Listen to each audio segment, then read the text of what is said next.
You're watching Leafs Morning Take with host Nick Alberga and former NHLer Jay Rosehill.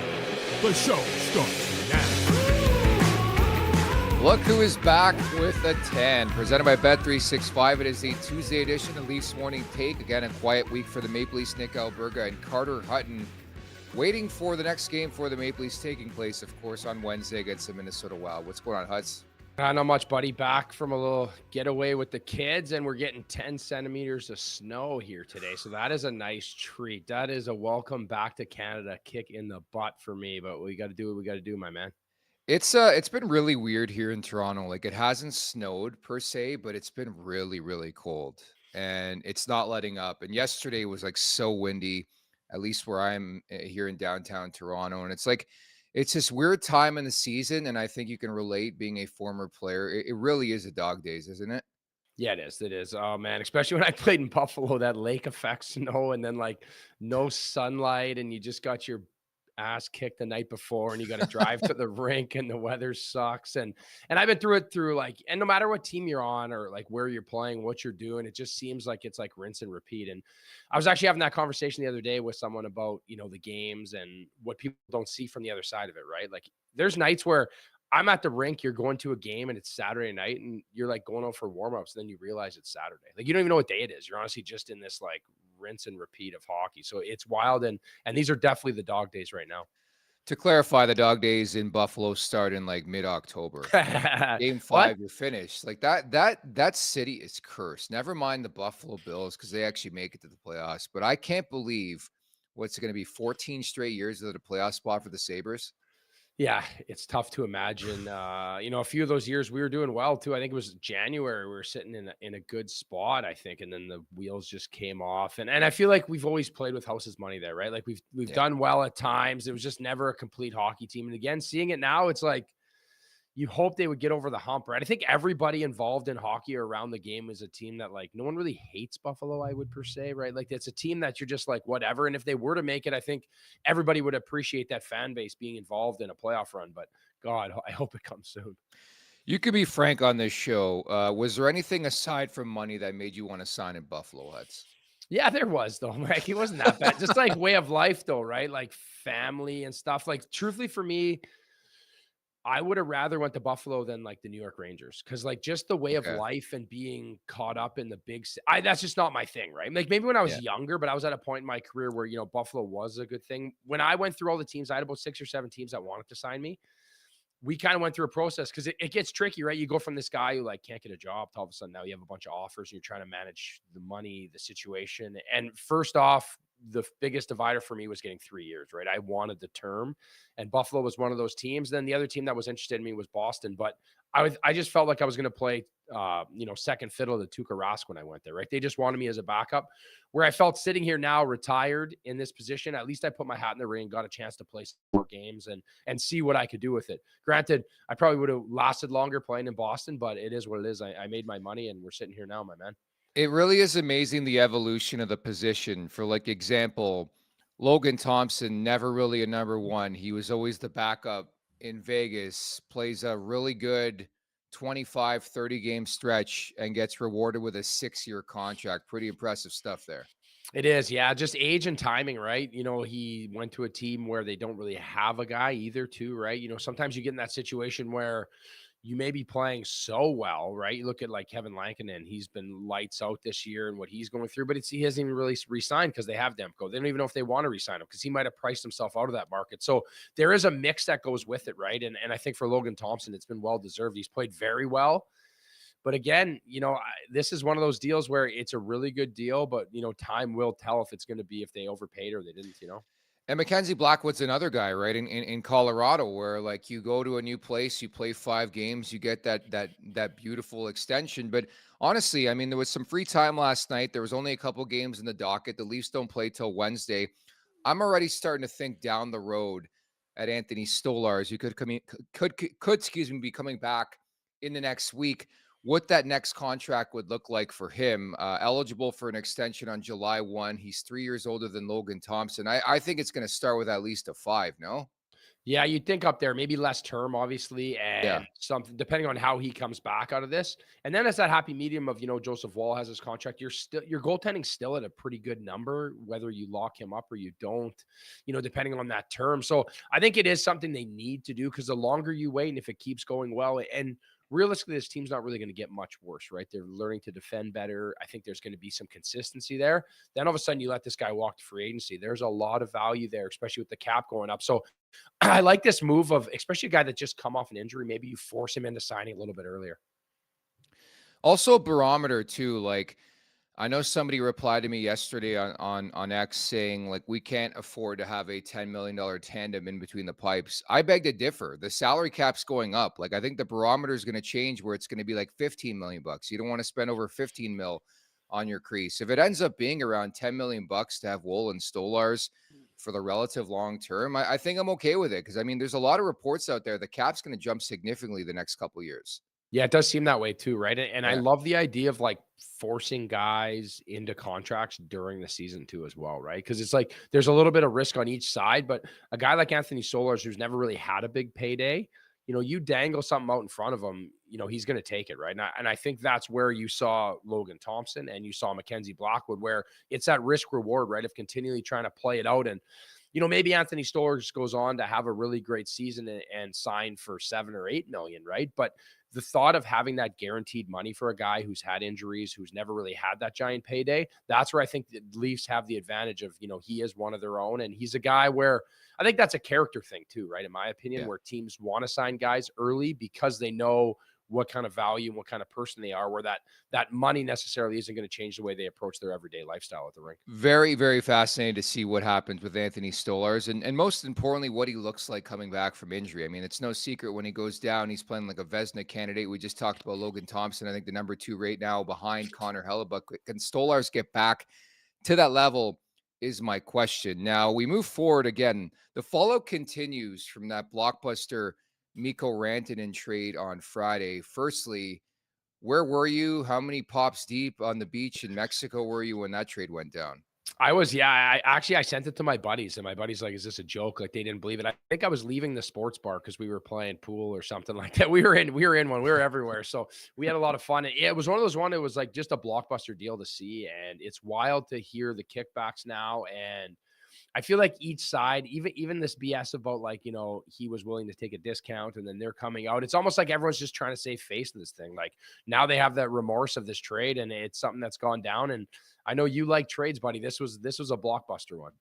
So I got another layer to add to this. Frank Saravalli, of course, from Daily Faceoff, disclosed that Carolina at least inquired about Mitch Marner. Thoughts on that?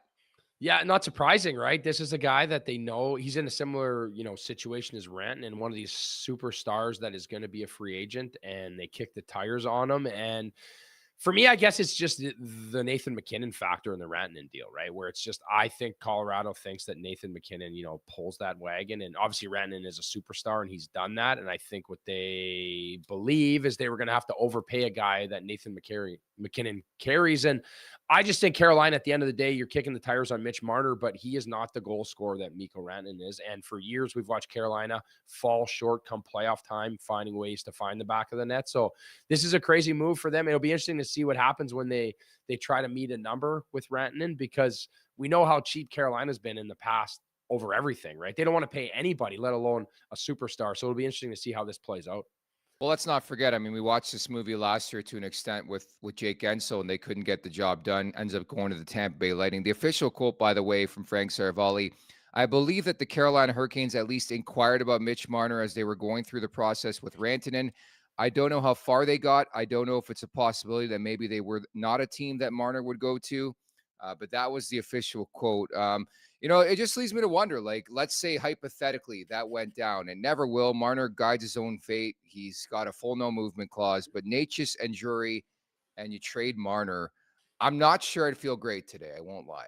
No, I don't know if that is the return you would want. That would be wild though, right? It's one of those ones where I feel like this would be something that the fans would have to swallow, right? Because there's been so many people that attack Mitch Marner all the time. And I always think it would be interesting to see Mitch Marner in another jersey and seeing him do well somewhere else. And just the effect that would have psychologically on a fan base and the pressure it would bring to whoever gets brought in, right? If it was Nietzsche, it was Jury, having that black cloud over them all the time. So, and coming to a market where, Martin Necas, he's been in Carolina, right? Like doing his thing. Now, all of a sudden you come in on that trade. So I feel like that is going to be the expectations. But again, if they lose in the free agency, it's going to be one of those ones I think there will be regret in that sense, but they're trying to win a cup right now. Well, that's exactly it. Do you think it was easier for Colorado to make a move, as crazy as this one looks, on a guy they knew they couldn't re-sign and that they had an internal cap because they've won a cup in recent memory? Like, I think if we try to draw parallels to Marner, it stops at him being a UFA and Rantanen being a UFA, because I think, and the story came out yesterday, there's still mutual interest between both sides. I don't know, whatever that means, to re-signing. And I just think from Colorado's perspective, it's an easier move to make when you know that you've won. Where Toronto, the pressure's on. I mean, you still think you can win with these guys, right?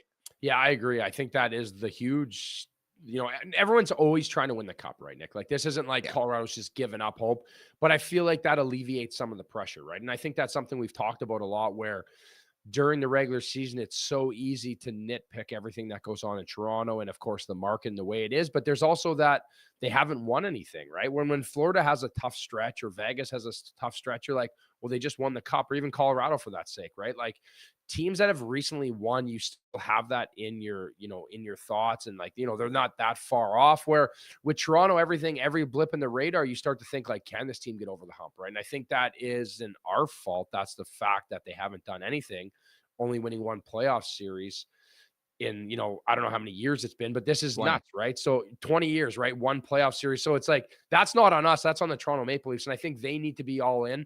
And I feel like that's where they're at. So to let Mitch Marner walk, goddamn, you better be sure you're getting something in return that's going to help you in the playoffs. Again, this podcast is presented by Bet365. Open an account with Bet365 today and bet on a huge range of markets, whatever the moment. It's never ordinary at Bet365. Use code NATION, all in uppercase today. That's NATION, NATION. Our Super Chat charity partner this season is Sick Kids. Want to make sure that your question or comment gets on the show? Hit us up with a Super Chat.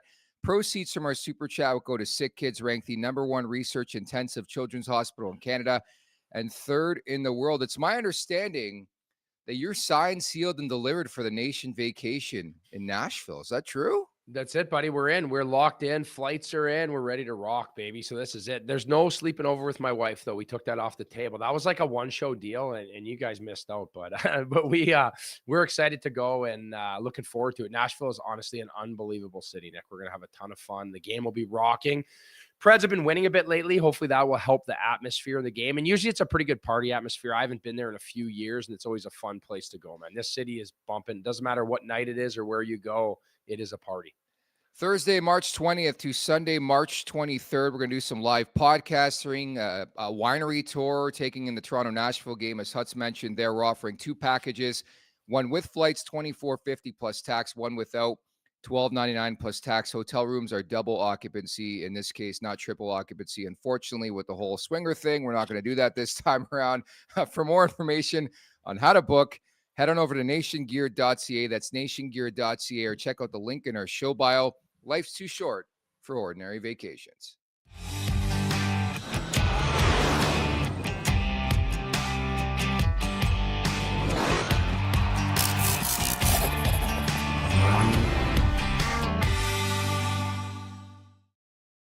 Time flies. I can't believe we haven't interviewed Bruce Boudreau on this show since the preseason. Well, that's going to change today. Gabby Boudreau's coming up in about 15 here, Huts. Yeah, what a beaut. I do some work with him when I'm on Sirius XM, and he has always got some good outlandish takes and some stuff. And I love it. And you know what I love is I can't wait to see. We should have like an over under, like what his screen looks like. Cause I feel like sometimes I do those discussion rooms with him, and it's like he's in like a back closet and you can like barely see him. He's got his head like over here, and it's so funny. But he's awesome. I love his takes, and he's a guy that, as a guy who's not far removed from the game, right? He knows it. He knows this market. He knows the coaching in a Canadian market. He knows playing.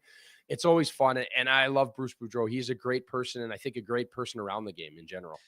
At the Leafs Nation 401 on YouTube. If you're watching right now, hit that like button, hit that subscribe button. Again, at the Leafs Nation 401. Leafs Morning Take, wherever you find your podcast, make sure to leave us a 5-star review. And don't forget to visit theleafsnation.com. Hots, we talked about it. I mean, the injury bug has been wreaking havoc on this team. It is the dog days of the season. Guys are banged up. I know Alex Pietrangelo taking a lot of heat for not going to the Four Nations, but the body's barking this time of year, right? 100%, right? You're not healthy. You've been dealing with stuff. Then you have these guys that are veteran guys that have played in Olympics, done different things. And like, it's understandable, right? Like the wear and tear that's asked to put on your body. And then all of a sudden you have to go play for your country and like this.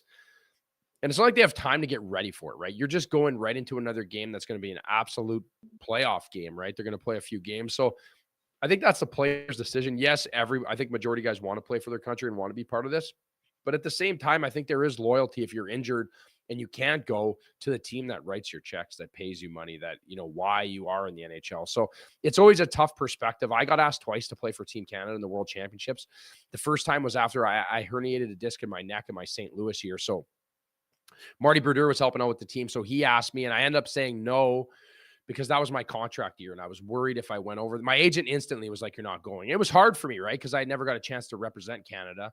And then I got asked again, and it was the year that my daughter was being born. So I would have missed the birth of my daughter. And again, like, it's tough decisions to make where I was at in my career. But like, for these guys, some of these guys, it's their first time. But for a guy like Alex Pietrangelo, like, it's a tough decision. And I feel like it's his to make. It's easy to judge from the outside, but you don't know what's going on behind closed doors. RG writes in, Matthews has been hurt all year, but he's not missing the Forced Nations Cup. I get that, but everything you just mentioned, Petro is a seasoned vet. He's played everything, played everywhere. Whereas, like, this is the first legitimate look for a lot of these guys at best on best, right? Matthew said on the U.S. colors, McDavid with Canada. And I think, honestly, not that I'm in full support of this tournament, but I think that's the allure of some of the younger players. That's why a guy like Matthews is steadfast in playing. Yeah, I think there's a sex appeal growing the game too, right? You have this matchup. And like, even I got some buddies here that are like flying to go watch Canada play USA in that night. Like, it's a big draw, right? And there is like, obviously that financial gain of the tournament and drawing it in. And I think for some of these guys, we haven't seen them play since like the Team North America, right? Like, so this has been a long time coming, and think how exciting that was and good for the game. So I do believe this is nothing compared to what we're going to see at the Olympics, right? When we get to see everybody and it is way more magnified. But I think this is a step in the right direction. And for me, like, so we're missing an all-star game. Like, we watch those all-star games. Like, we got Kucherov, doesn't give a shit. Like, you have guys that going through the motions. And we're like, I also think the optics of paying a guy $1 million to compete in a skills competition doesn't look great from the outside, in my perspective, right? You have guys that are making millions of dollars, and we're trying to sell the game so like young kids can go watch and kind of get a feel for their favorites, and we have to pay them to even try. So I think this is a better recipe. Granted, without Pietrangelo or with him, or who goes and who doesn't go, I still think this is much better. I do hate that they named the team so early. I think that is, I feel like the 30 or so players know who's in the mix, right? Everybody kind of knows who's in the mix. So I don't think you need to name it too early. And I feel like it getting leaked by insiders kind of killed it for me too. I would have been nice for like a general presentation. That killed it. And also, like, naming those first players like last summer, like, with all due respect, and I know when people say that, they are trying to be disrespectful. Erik Karlsson shouldn't be playing at this tournament. He is not. Like, how is Karlsson there and Oliver Ekman-Larsson, like, for example, not there? Like, I think he deserves a spot in the team over Erik Karlsson, who has been just god awful in Pittsburgh. And again, that we could do an entire podcast on that dissection of the Pittsburgh Penguins. But I believe the Swedish GM even said, like, if he's picking the team again, he wouldn't have picked Karlsson in that sort of spot at the beginning because he had some stuff to earn. He just hasn't been good.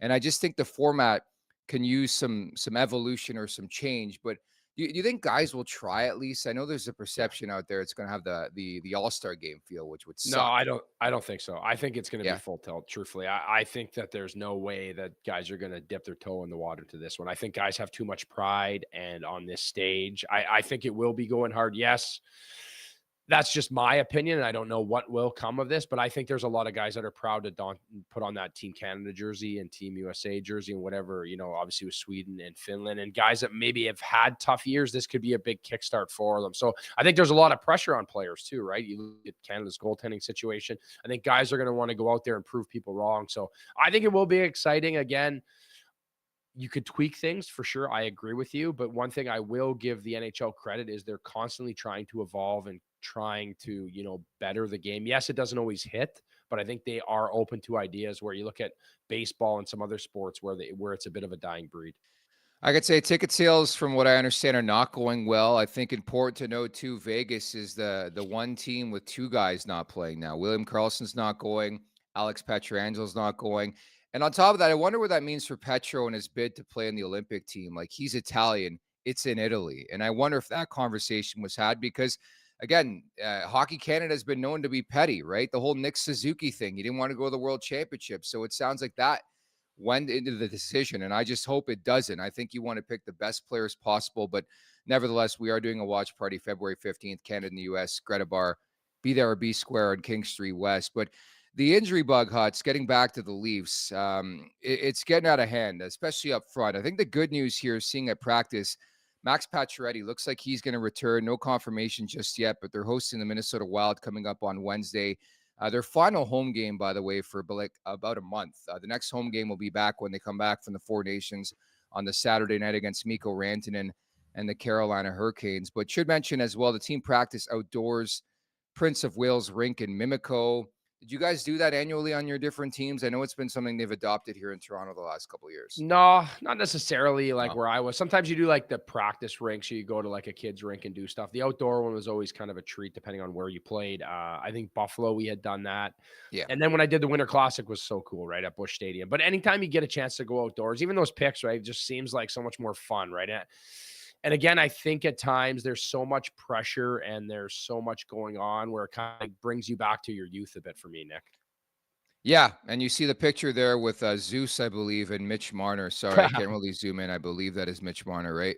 Yeah, that is him and his dog. And I think even some of the photos of just how happy guys are, right? I think sometimes we get caught up in there's so much pressure in playing the NHL. There's so much expectations. There's so much that goes on. And sometimes it is a child's game, right? And you just want to have fun. And I saw a photo of Jake McCabe there with a big smile on his face. And granted, this stuff does go on a normal day. Like I think at times from the outside looking in, like, a team that's lost a few games or not playing well, and you see guys having fun, people sometimes get upset. Like, what are these guys being happy for?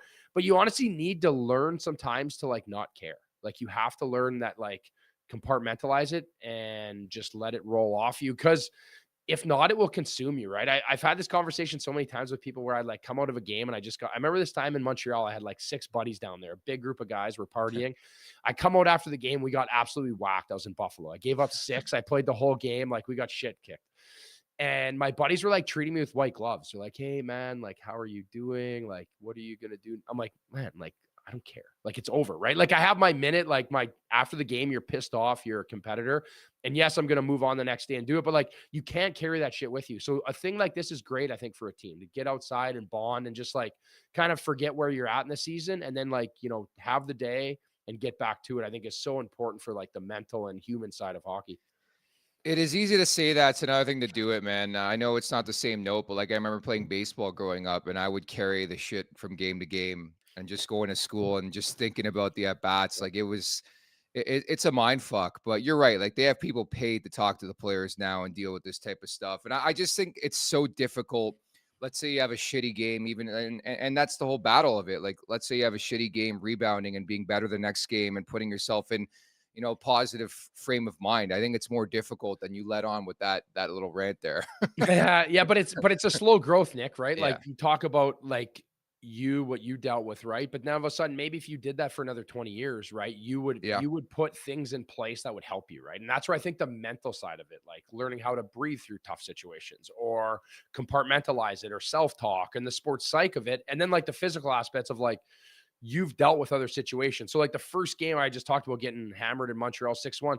Fuck, this wasn't the first time that I gave up 6. This wasn't the first time I've been shelled.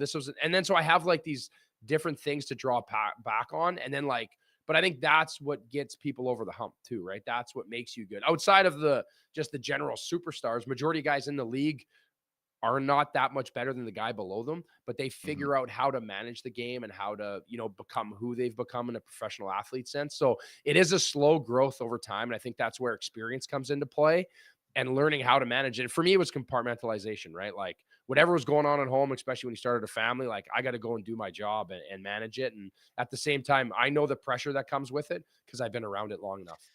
Folks, if there's one thing you do, hit that like button, hit that subscribe button for Carter Hutton, who really tried to sell me on something there, but that's what happens when you play for the Buffalo Sabres. That's the mentality you get. So there'll be another game. The practice lines back indoors, by the way, today. McMahon, Matthews, Marner, Domi, Holmberg, Nylander, Pacioretty, Minton, Robertson. Curious to see that line.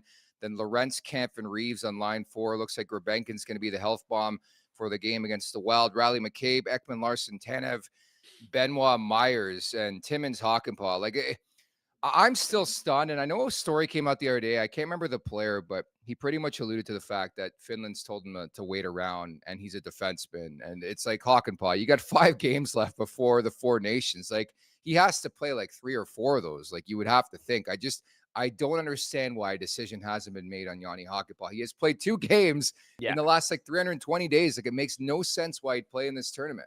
I know. It seems like a formality at all. Like, imagine he goes out there and like plays well, plays in all of them or something. You'd be like, I think as a Leafs fan, you're gonna be like, what the heck is going on? It would be wild because the way he looks.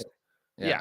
Like, there's got to be somebody that is like better suited right now to just take that spot. Like, so it seems like a formality at this point, but who knows? And like running through that list of injuries this team has, like at some point it will be nice to just have a healthy roster, right? Like they've lost so many man games to injury, which is disappointing. And not even for the fact that they're still playing well and they're still in a good situation. Yes, they've dropped a few, but just to see like where we're at, like you're getting closer to like, trade deadline and like, who do we want to add? You don't even know who's capable of playing at this point because there's been so many damn injuries for this team.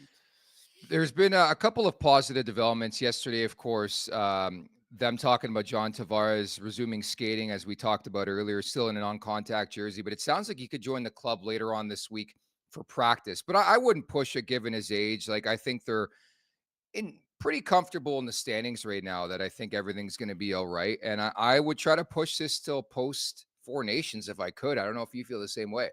Yeah, I'm okay with that too, right? As long as you can find a way, because at the end of the day, this is a guy that is going to help you grind come playoff time. This is a guy that is just like he's kind of a thorn in the side of teams, right? The way he plays, and love him or hate him, this is a guy you're going to need come playoff time, right? So I think being smart with this, and you talk about like, managing guys, especially with this 4 nation, that's a big rest for him, right? Getting to that point and having that extra break. So it'll be interesting to see what comes of it. But for me, I guess I just want to see what we have right at the end of the day when everybody's in the lineup and who's functioning well together. And hopefully we can get to a point where we have that, because come playoff time, we know there's going to be injuries. I don't think these injuries are just going to stop just because guys are getting time off. Things are going to pop up as we go here. The big one for me is Anthony Stolarz. Starts skating again last week. He's been taking shots. Like, it sounds like he's getting really, really close. Again, I don't know. Don't have a crystal ball. Probably not going to happen tomorrow, but you would have to think the Edmonton game on Saturday is within reach, or next Tuesday in Calgary. But how would you handle Stolarz? And when he does come back, how would you handle the crease, Huts? Yeah, I think you spot him in there, right? Like, I don't think this is a race to get back. If Woll's playing well and he's in a good spot, I think that is where you stay. Maybe it's like 2 for Woll, 1 for Stolarz, depending on how he feels. And the Edmonton game is just a little worrisome just because it is a big game and they're going to come out buzzing. You don't want to like over stress him, but I feel like if he's ready, he's got to be ready for any situation. So the good thing with Anthony Stolarz, in my opinion, is the way that he manages his game, right? He is a guy that stays deeper in his net. He uses his size. He manages it. And I think the Leafs, knowing what they know about their goaltending situation and what they're going to need, they're not going to put him in a spot where he isn't ready and isn't totally 100% and ready to, carry the load. I just think it's more the management after. And I think that's what got us in the situation, playing him a little on that back-to-back there where he had played in Jersey and played so well. And then he had the day to play against Anaheim, where I think you could have just left him a little bit, like a little extra time, especially for a guy who hasn't played a ton of games in 1 week over his career.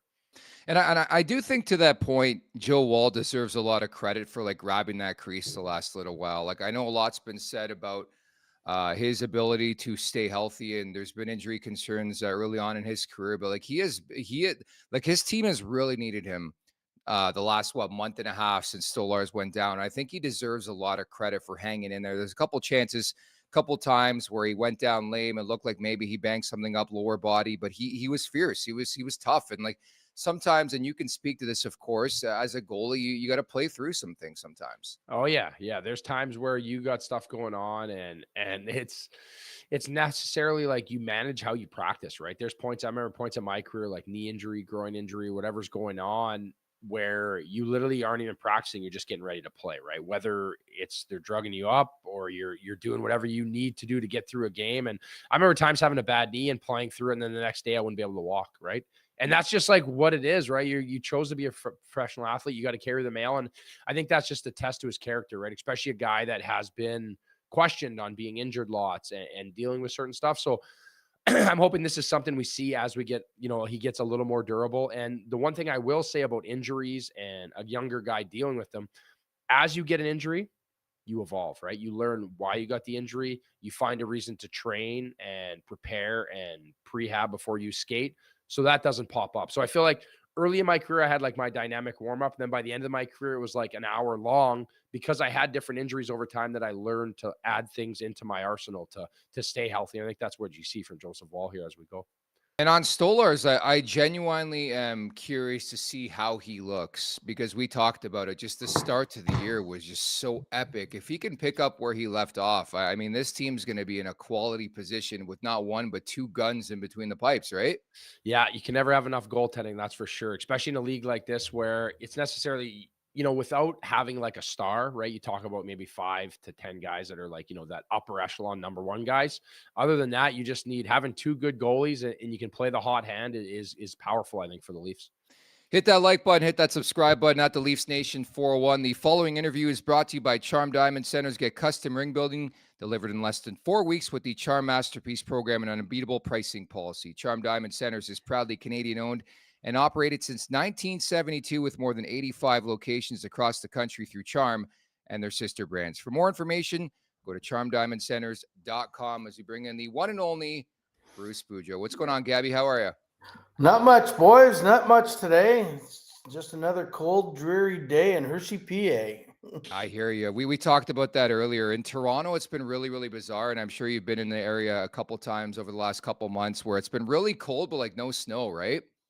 Yeah, I was there all last week, and Yeah. I froze my butt off, to be quite frankly. It's that's why we saw the Leafs go outside yesterday, and I don't know what possessed them to do that. But can you explain, like, this time of year as a coach, like how gratifying it is to get a couple days, as we talked about, just a 2-game week here for the Maple Leafs? Yeah, you know what? I mean, this is the time when you need the rest because they've been going at it pretty steady. I mean, all through Christmas and January. So I mean, it's especially with another rest coming. This is why they do the outdoor practices. Is they do it now because it's more of a fun thing. It's not really you're not going to see them doing too much work out there. Any outdoor practice I had, because the fans are allowed in there, and it's more just to meet the fans and give them a break and give them a day too. So it's a good time to rest because it picks up an awful lot come next month once the Four Nations is done. Yes, it does, Brucey. And, it's one of those things for me, obviously getting to see them skate outside is great, but it's that time of year, what I mean? We're starting to see trades and, you've been around the game for a long time. What do you take from this Rantanen trade? This was obviously a big one. And what the Leafs did, like, how do you think that situation was handled? They have a similar situation with Marner being a UFA here at the end of the year. Yeah, you know what? I when it came upon my phone and I said, oh, it must be another Rantanen.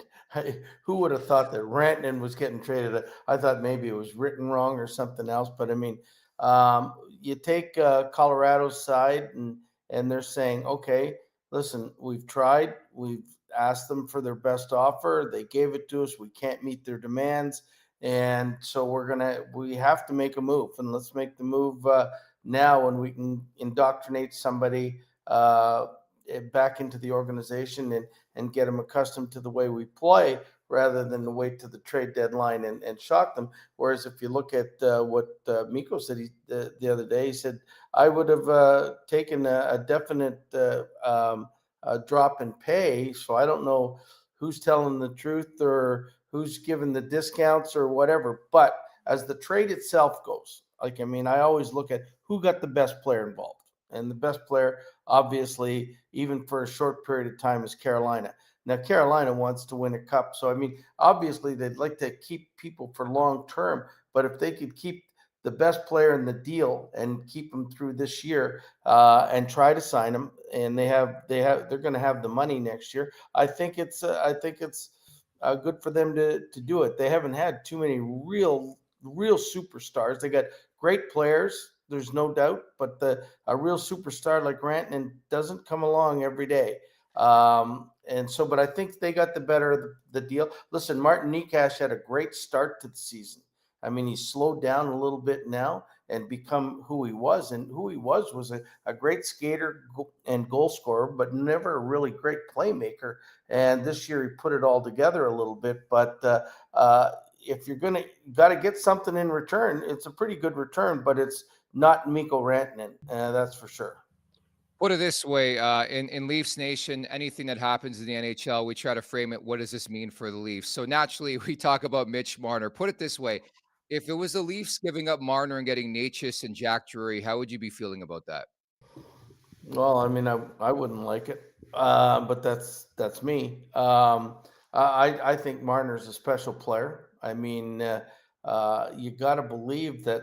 What is he, second in the league in assists right now, and fourth or fifth in points or something? I don't know. Maybe a little further down in points because he hasn't scored as much as those other guys. But at the same time, I think he's going to be asking for the 14 million or close to it. And can the Leafs afford to do that? I mean, they have to make the decision. I think that the Leafs are all in to try to win the cup every year. And if they do that, and then they probably want to keep him and gamble. But I got to believe that they've got a pretty good idea whether they can sign him or whether they can't sign him at this point. But I certainly would want him on my team. I think he's I mean, you got your great players in Toronto, but this guy kills every penalty. He's on every power play. He plays every important shift. Now they use him on the point on the power play. I mean, he's everything that the Leafs need, except maybe he doesn't fight. And I don't think they need a fighter. So, I mean, to me, to keep him happy, and I don't think you're going to be able to make a trade in the league that's going to make you a better team if you trade Mitch Marner. Yeah, that's a tough part, right? You always talk about that, giving up the best player, right, to what you're going to get in return. And now just viewing in the present, right? I guess this Leafs team in general, right? They've kind of been floundering a little bit as of late. And, in the last 19 outings this season, only having 2 goals in those games. Yes, and there's always that factor of like, they've gotten away from that run and gun offense, right? Which we see doesn't connect in the playoffs in Craig Berube style. Like, what do you take of this team right now? Is this just like, should this be worrisome that they're scoring less, in those 19 outings throughout the season? Or this is just Craig Berube setting the table for a better Leafs team come playoffs? You know what? Craig told me as far back as August, I had a one-on-one with him at a golf course, and he said, we're going to score less. And he says, we probably might get less points, but we will be better prepared for the playoffs. So I think they're going right along with what Craig has said, and they've played great defense at times. But again, I think when both of the goalies were healthy, they were also getting tremendous goaltending each and every night. So, I mean, I think they're going to be better prepared for the playoffs. Look at the Devils are playing the run and gun style, and they're struggling a little bit right now. And when it gets down to March and April, and it's 3-2 games and 2-1 games because everybody's more into it, I think you're going to be much better ready for the playoffs if you play this system rather than seeing soon as there's a potential turnover, 2 guys taken off, and maybe the turnover doesn't work and the puck ends up staying in your zone for a 5-on-3 a lot of the times, and that's what's happened to the Leafs in the past. As much as you love doing these media gigs and stuff like that, I've been campaigning. I'm not sure if you know this. I've been campaigning for you to join the Leafs as a special advisor to try to take a look under the hood of that power play. I know you're watching this team, Gabby, on a nightly basis. What would you do if you had a chance to coach that Leafs power play? What would it look like? Wow. I mean, I would definitely go back to when they were first overall. It's the same players, same personnel. See what they would did on a consistent basis. I think the one of the things is everybody looks for Austin all the time on the power play, and when he was out those 11 games, the power play was pretty good. And when he comes back, and then everybody is looking for him. Nobody wants to be the shooter; they all want to be the setup man. But I think they've got, I mean, if they've got a great net presence, they've got a great tipper, whoever they want to put in there. They got guys on both sides that can, whether it's playing on the forehand or the one timer, whether it's Matthews or Nylander, who can shoot the puck as well as anybody. And I think in the past, their biggest struggle was they didn't have that Quinn Hughes on the point. They didn't have that kind of guy.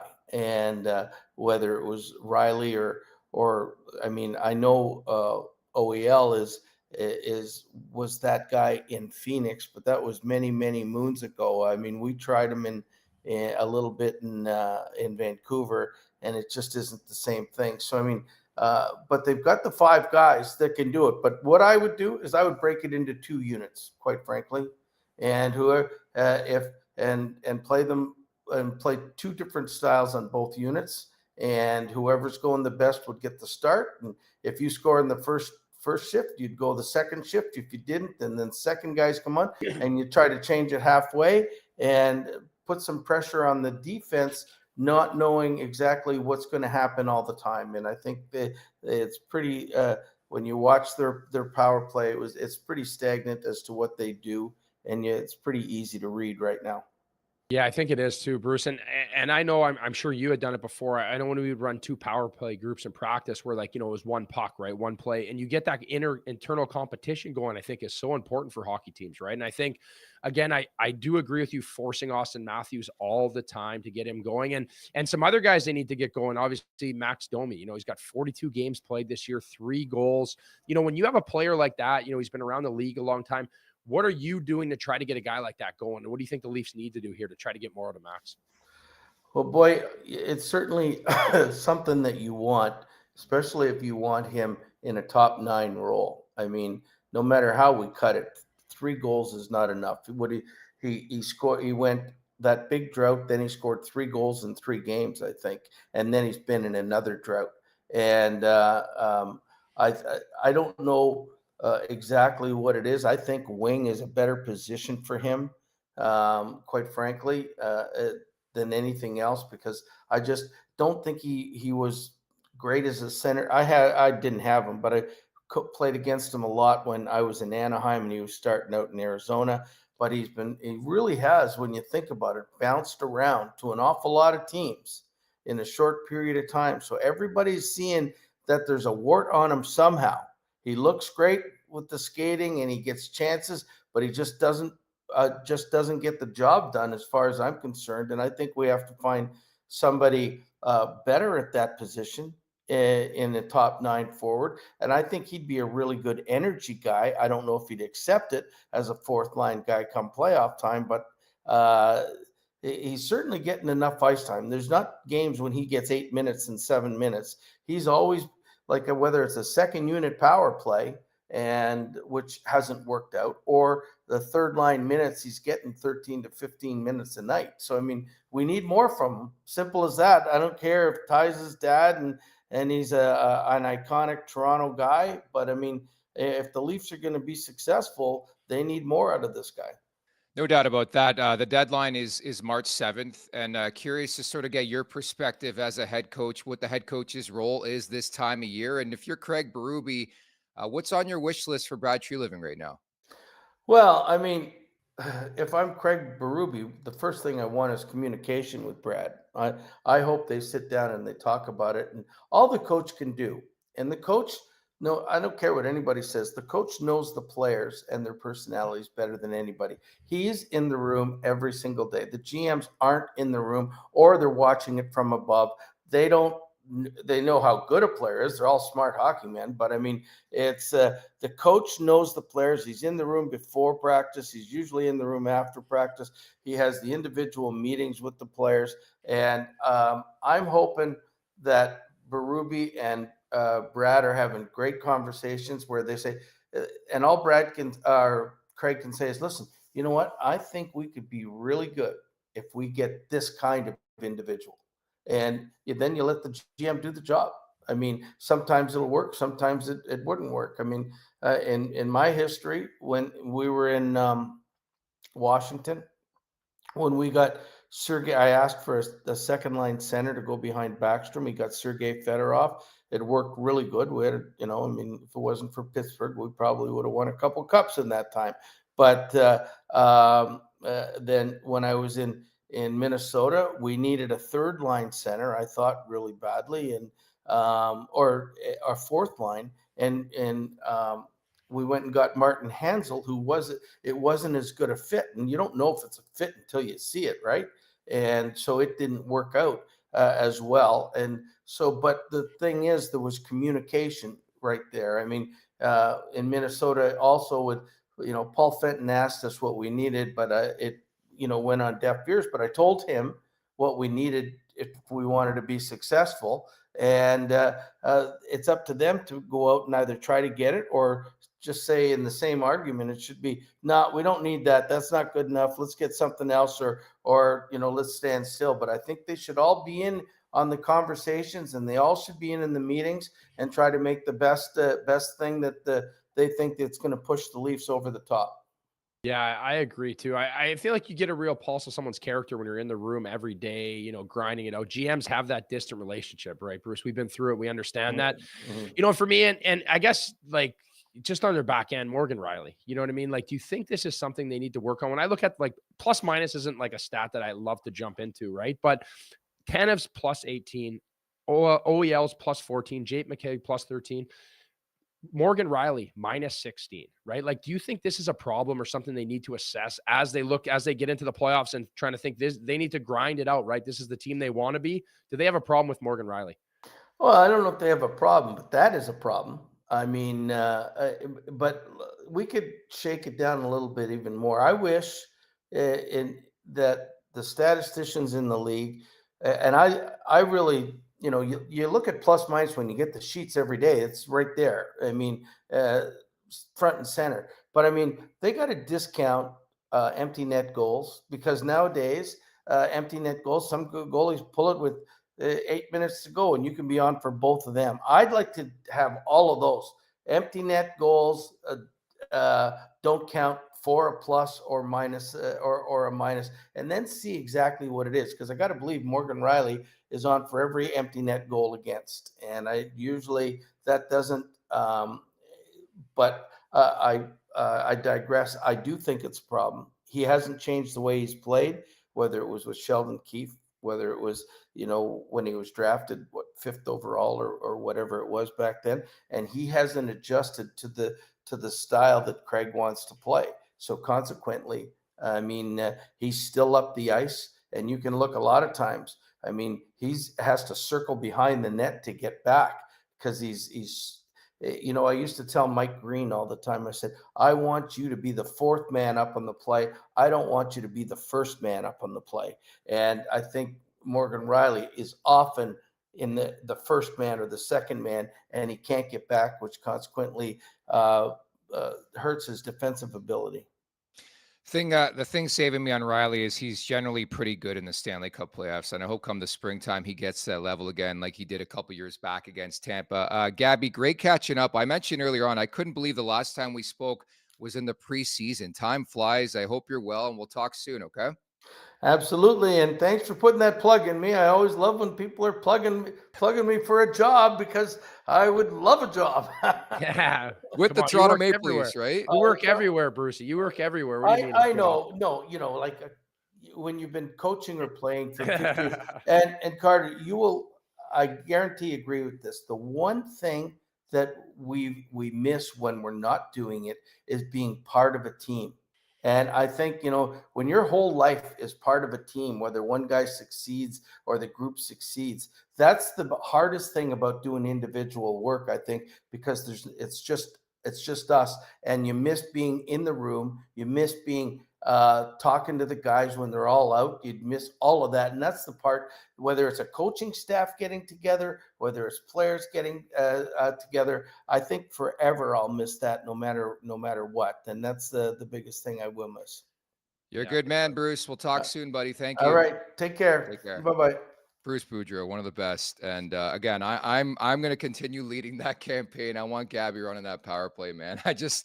I mean, if it hasn't worked before, what's the harm in trying, right? I mean, the guy's known for his power play. I think you look at the career, and the stats that speak for it. He's known for his power play, Huts. He is, yeah, and he's a good guy, right? He's a guy he's the that, best. especially now when it's like dead cap space too, right? It's not going against anything. Yeah. You can have an advisor, you can have a little bit of a hot take, and I feel like when I was in St. Louis, Doug Armstrong did a great job of that, right? He'd always bring in guys to kind of help out, and like Ken Hitchcock is on staff. And again, Yeah. these guys aren't grinding it out every day, right? These are guys that have earned the right to kind of do what they choose, but just to have guys there, even not that long ago, Patrick Sharp was home. He works for the Flyers. The Flyers hired him. And he's like, I fly out once in a while. I go meet with young guys and I like teach them how to be a pro. I give them some pointers. Like, it's not like a crazy job, but like having guys around on staff that have done it, that have lived it, have won, have been it. I think there's value there. Donnie Does Dishes writes in, Nick bringing up the pretend cup run and acting like Rielly is good. It's not a pretend cup run. He was exceptional in that postseason run, whether it was Florida or Tampa. He had confidence, and I think that's the biggest thing right now with Morgan Rielly is confidence. He is not playing with confidence. David Ash writes in, Nick is not very smart. Sorry for wanting somebody like Bruce Boudreau, who wants to be a Maple Leaf, was a Maple Leaf, wants to win a cup in Toronto, who has the pedigree of a strong power play. Sorry for recommending him for the job. Because again, I love Mark Savard, but it's just not working out. It didn't work out in Calgary. It's not working out in Toronto. And a billion different people have had the opportunity to try to fix these guys on the power play. They haven't. So my idea was just to bring in Gabby on a special advisory role, add him to the staff. There's no cap. Like, it just makes too much sense. He wants the job. He just said it right now. He'd be open to that type of opportunity. I just think it's crazy. But again, yeah, I think I agree with him a lot when it comes to Austin Matthews. I think at times, I think we saw it when he was out and then he comes back. It's almost like it's just force fed to Matthews, right? At times, and then like the power play just can't ever find itself, right? So I would love to see two units and make them push. And just because you have a unit doesn't have one of your stars on, if they get the job done at the end of the day, that's going to force the other unit to get there, right? It is what it is. But again, I don't know what the answer is. We're going to find out come playoff time, because they better keep winning it, and that's where it's really going to matter. Willie Dumais, Nick takes things personal, asking for trolls, buddy. It says amateur in the background of my podcast for a reason. I'm just an amateur broadcaster, just living out my life, talking about the Toronto Maple Leafs. But it is, a fun conversation, nevertheless, just to see what this team will look like over the next couple of weeks. Like, I'm very curious, Huts, what they do ahead of the deadline, March 7th, what kind of additions. The one thing I really picked up upon there with Gabby is having Max Domi as a fourth liner. I think in a perfect world, if Max Domi is a winger on your fourth line, you're probably an excellent team. The Leafs are already a really good team in the regular season, but imagine in the playoffs, you have a fourth line playing night after night and Max Domi's on that line. It's not going to happen. I mean, he is paid to be a top 9 forward on this team, but I thought that was an interesting take, nevertheless. Yeah, it would be. He always brings the energy, right? It's never lack of effort. It's just the lack of offensive, that depth scoring, right? We've talked about this a bunch. They need it. And, I think come playoff time, wherever Max Domi is, he will play to any role he wants to win. And I think he would put the team before himself. But right now, as we eye the trade deadline and injuries and what's going on, you got to expect more from him. David Ashwright said, Nick is so smart, he doesn't need a tutorial to turn on his laptop, buddy. Speak again. I got an Acer, man. This thing has a mind of its own. Its own, not his. It's not a he. JC, amateur broadcaster, but all pro eyebrows. That's a very good point. I do have to get these whacked. Producer Vic's getting married on Saturday, so I got an appointment on Thursday to get these things trimmed up for the wedding. Nice. You're gonna be looking sharp, buddy. I can't wait to see some Vic did offer me an invite to Good. the wedding, and I think Yeah. he said if I couldn't make it, just to send an envelope. So I think that was just trying to grease me for some dough. But I love it, Vicky. I know you would have me there. I'd be so cut. We'd be having cigs outside. That'd be a good night. It would just, again, you National Leaguers are so National League. Of course, Jay Rosehill not going. Carter Hutton's not going. Any reason to be anywhere but with your family, these National Leaguers won't do it. There's so many Oh, National here we Leaguers in go. Toronto. Always an excuse. Frankie Corrado, I give him grief on a daily basis. Just won't come out to anything. Anything. I can invite him to something. I can invite him to a golf tournament. He won't come because he doesn't want to golf with a bunch of people. It's hilarious. But Oh, National League.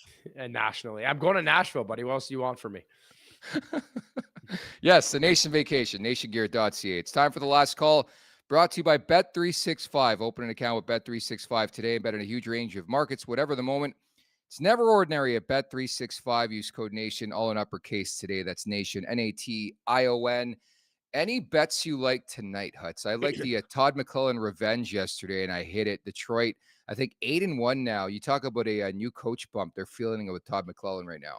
Yeah, I like it. They're playing well, and that was kind of the team from the outside looking in. I do like the under in that Caps Flames game, and I don't mind actually the Flames in that game. I just think it's one of those post contract for Thompson. There's a little bit of that, underdog story. And again, I like the Avs on the road here. I think the Avs in Long Island at -140 is a good pick. A lot of support for my eyebrows. I appreciate that today. I'm going to piggyback off that. I'm going to play the Rantanen shot prop over 2.5. You can get that number even around -31, -140. I'm doing it. And the Rantanen ATG. I think it hits tonight. That's a big game. Two teams, two powerhouses at the best of times in the Eastern Conference. They played each other in the playoffs before. Carolina at the Rangers. So I'm all over Mikko Rantanen tonight. But it was a fun conversation nevertheless, because I think it is the great thing about this market. You see the Rantanen trade go down. I talked about it. Seconds later, I'm tweeting about what does this mean for Mitch Marner and the Maple Leafs. But again, that's the latest. Carolina inquired on Marner. Obviously didn't get very far. He's not going anywhere. And now I think yesterday Darren Dreger was saying that there's mutual interest. Surprise, surprise. Stemming off this, there is mutual interest between Marner and the Maple Leafs on an extension. Again, I will go ballistic if they sign a contract anytime soon. I'm waiting till the playoffs. I want to see it play out. If Mitchie has a great postseason, then all the power to him, as long as it's less than Austin Matthews. So yeah, I think it has to be, right. And again, this is I feel like this is the season of just waiting, and we'll judge you in the playoffs, right? We're going to break it down every day, whatever's going on during the season, but it's just waiting for us. The playoffs are waiting for us, and we're going to see what happens. And they got to win some more games, so they're in a good spot, because they'd like to get that wild card matchup and not be in that 2-3 spot. It is wild. Ottawa's 6 points back. It just shows you the parity in the standings. And we talked about this yesterday. It's like the whole season of waiting. Like the day after the Leafs are eliminated by Boston in Game 7 last year, I'm like, to Rosie, I'm like, man, this sucks. We got to wait 365 days until we have this conversation again. But I think it is a positive that we cover a team like the Maple Leafs year in and year out. They have been a playoff team. It's just about getting to those postseason, and seeing how they fare under Craig Berube. So Huts, excellent stuff. I know you're coming in a bit wounded after a pretty long trip, extensive trip, all-inclusive in Mexico. You did a great job, buddy. Great to have you back. Thanks, buddy. The voice wasn't there today, but we battled through, buddy. Warriors, You know how we do it, those National Leaguers. Yeah, well, I did mean every word of that. And it is dry time. Even with my condo, I got a 5-liter humidifier, just so dry. It's been a tough go. But looking forward to tomorrow's show. Jay Rosehill back in the mix, and we're going to tee up Leafs and the Minnesota Wild. The rarity only happens twice a year. Kirill Kaprizov back. Spurgeon back. It should be a good one at Scotiabank Arena. Thank you to everybody in the chat. Again, before you leave, hit that like button, hit that subscribe button. Again, hit that like button, hit that subscribe button at the Leafs Nation 401. Leafs Morning Take, wherever you find your podcast. Make sure to leave us a 5-star review. Don't forget nationgear.ca. If you want to book your ticket to the Watch Party Canada and the U.S. 4 Nations, February 15th, or the TLN Nation Vacation to Nashville happening March 20th to 23rd. So jump on that. And also don't forget to visit theleafsnation.com. Thank you to producer Vic. For Carter Hutton, I'm Nick Alberga. We'll talk tomorrow. Take care. Make sure to check out more of our content right here on the Leafs Nation YouTube page. We got long form interviews. We got clips. We got epic rants by Jay Rosehill. We simply have it all. And don't forget, you can find out much more at theleafsnation.com. Thanks so much for watching.